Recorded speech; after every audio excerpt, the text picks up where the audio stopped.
I'm John Skipper Miller, 50 years deep in this aviation game. And if you think you know how to fly in 2026, you're in for a rude awakening. I'm talking about the stuff they don't want you to know. The little traps that can cost you hundreds of dollars and hours of your life. This isn't just theory.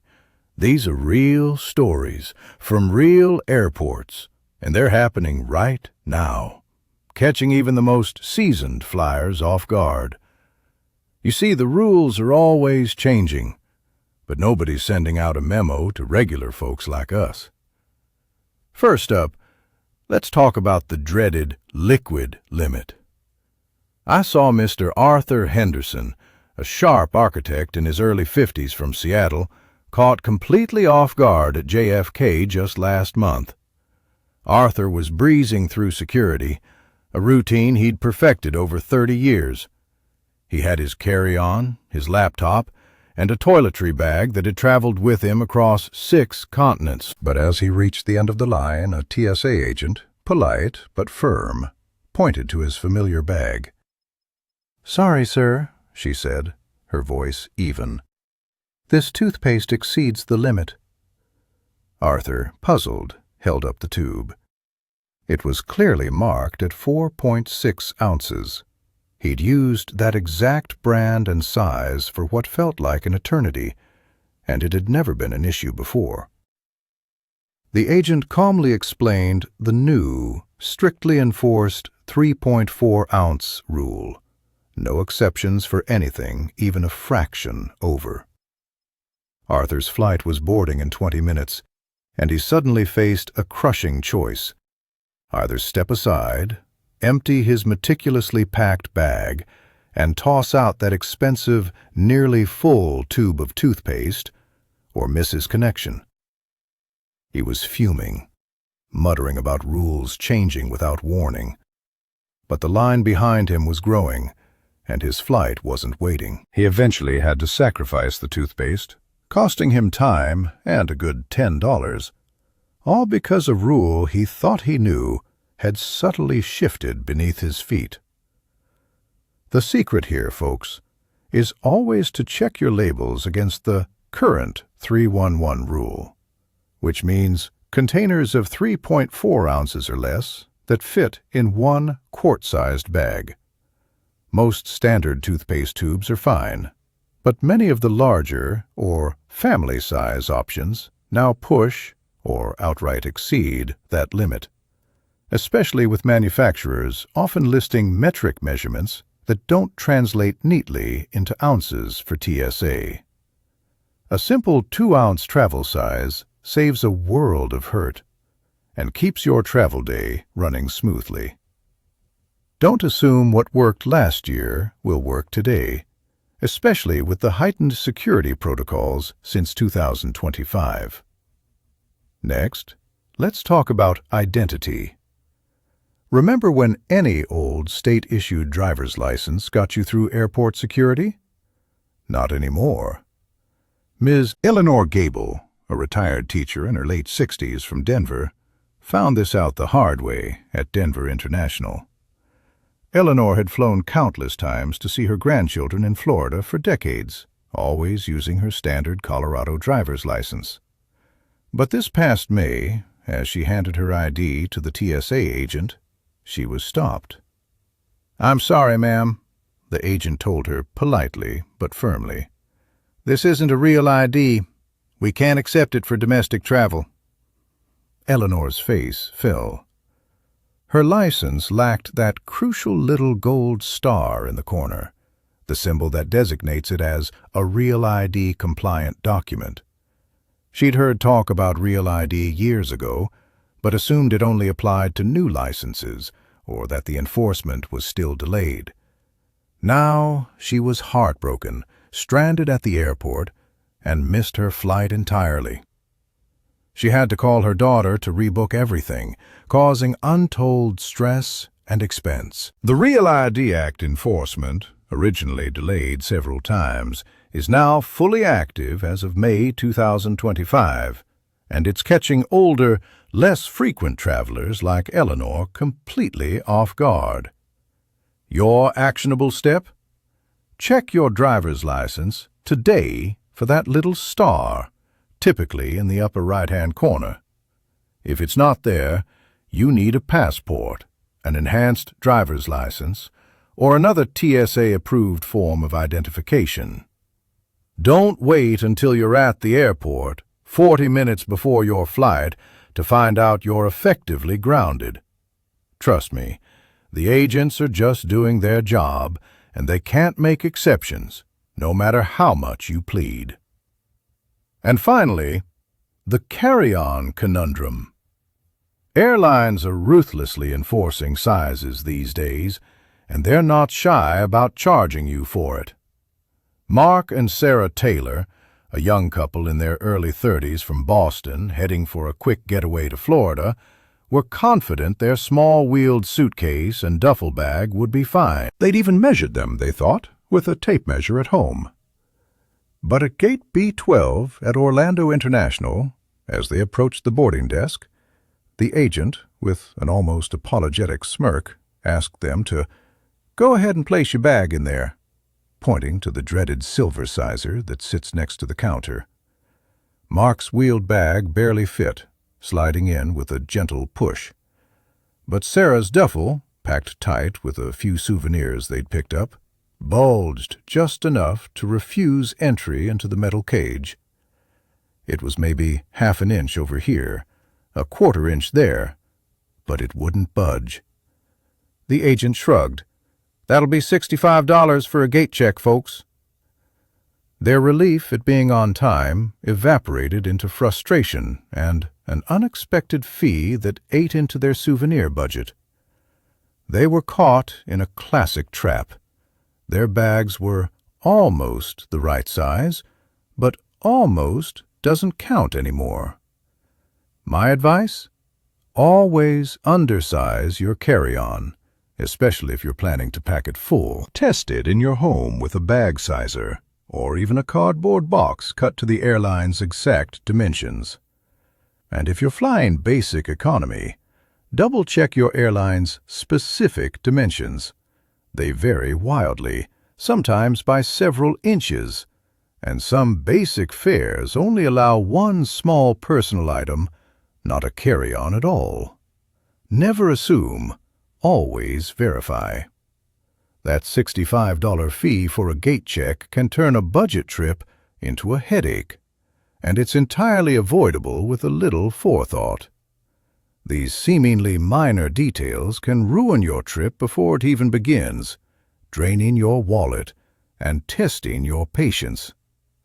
But that's just the start. Coming up, I'll dive into the hidden fees and policy shifts designed to catch even the most seasoned flyers off guard. You won't want to miss the next chapter, because that's where the real money traps are hidden. Knowing these little tricks will save you a fortune. Welcome back. We just talked about how those tricky carry-on fees can sneak up on you, turning a small oversight into a $65 headache. But believe me, that's just the shallow end of the pool. The real minefield in air travel often lies buried deep within the fine print of your ticket, where airlines are quietly, almost stealthily, making their fortunes. The rules around refunds, and even something as fundamental as priority boarding, have shifted dramatically over the past few years, especially since 2025. And ignorance here isn't just inconvenient, it's truly expensive. I've been on the inside of this industry for 5 decades, and I've seen firsthand how these policies evolve. What used to be standard practice is now a relic of the past, often without a big announcement.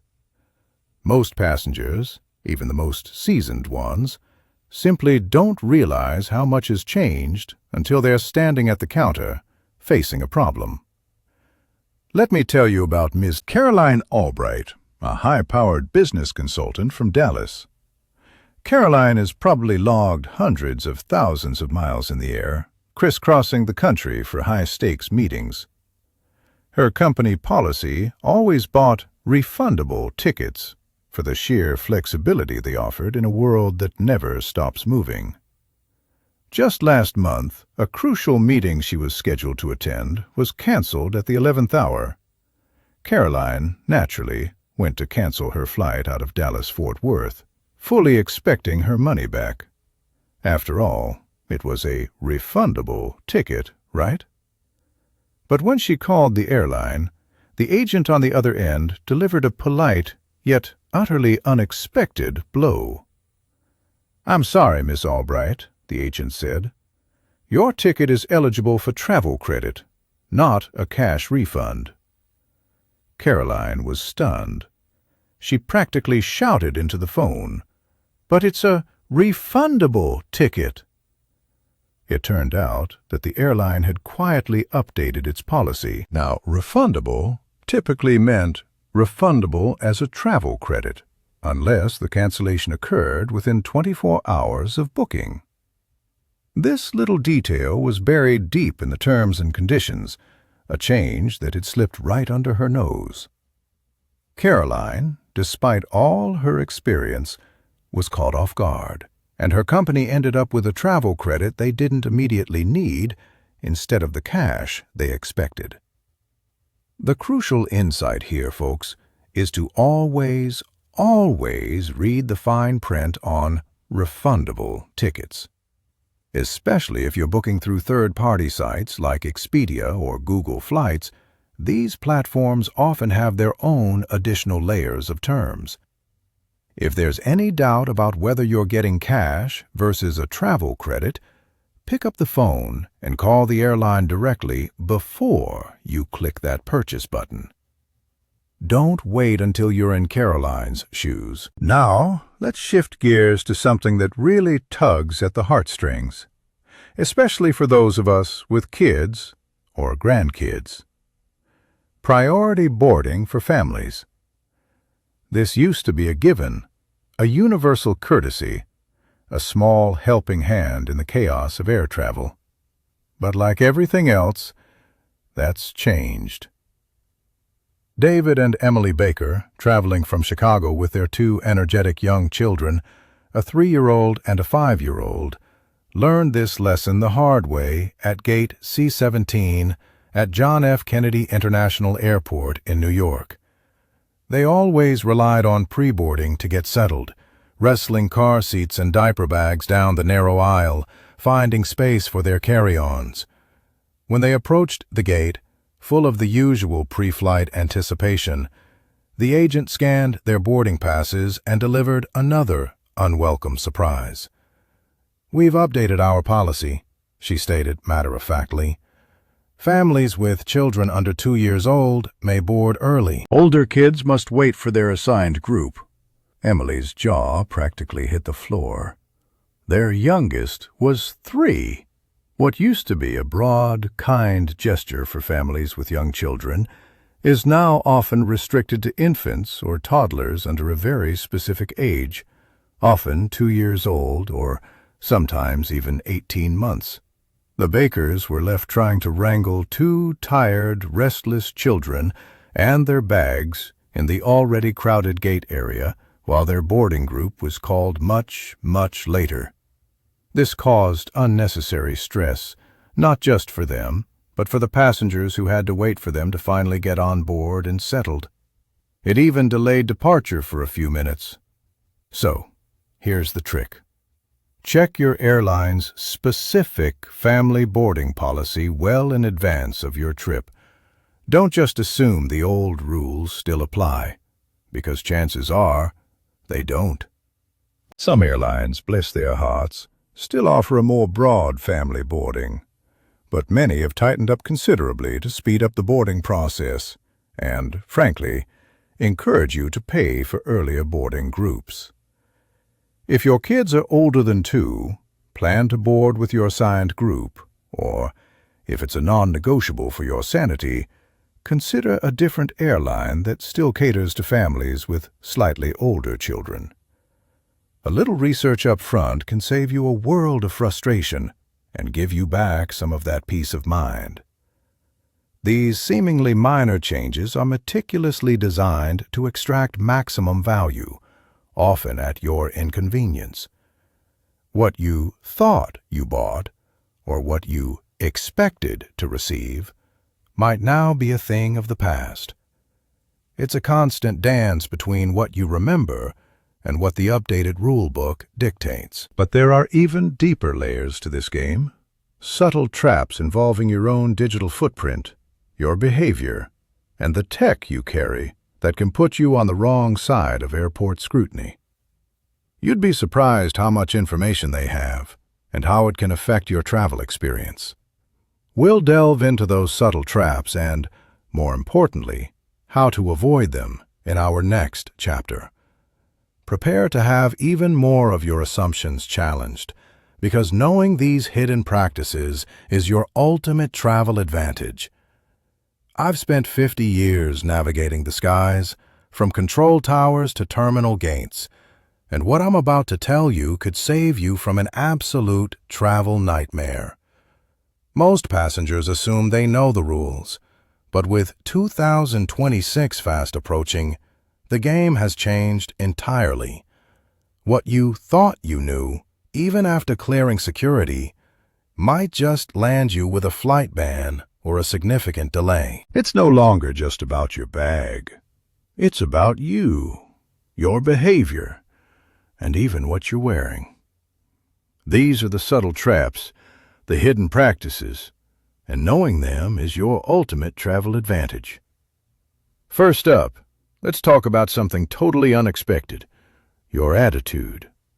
Sounds crazy, right? But believe me, it's true.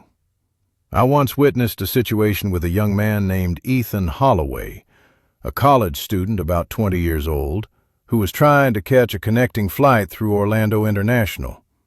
He had that perpetual, "I just rolled out of bed" look, and frankly, a bit of a sour demeanor.